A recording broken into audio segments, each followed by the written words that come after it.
കേരള രാഷ്ട്രീയത്തിൽ തിരഞ്ഞെടുപ്പ് ആരവം ഉയരുമ്പോൾ പതിവ് പോലെ മുന്നണി മാറ്റങ്ങളും സീറ്റ് മോഹങ്ങളും സജീവമാവുകയാണ്.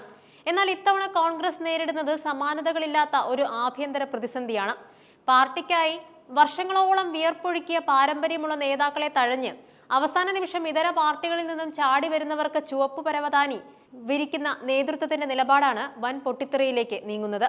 സീറ്റ് വിഭജനത്തിലെ ഈ അശാസ്ത്രീയതയും പാരച്യൂട്ട് സ്ഥാനാർത്ഥികളുടെ കടന്നുകയറ്റവും പാർട്ടി അണികളിലും പ്രാദേശിക നേതൃത്വത്തിലും വലിയ മുറിവുകളാണ് ഉണ്ടാക്കിയിരിക്കുന്നത്. കൊട്ടാരക്കര മണ്ഡലത്തിലെ രാഷ്ട്രീയ സാഹചര്യം ഇതിന് ഉത്തമ ഉദാഹരണമാണ്. വർഷങ്ങളായി കോൺഗ്രസ് പതാകയേന്തി പരാജയങ്ങളിൽ തളരാതെ പാർട്ടിയെ നയിച്ച നേതാവാണ് രശ്മി. ഇത്തവണ തനിക്ക് സീറ്റ് ലഭിക്കുമെന്ന ഉറച്ച വിശ്വാസത്തിലായിരുന്നു അവർ.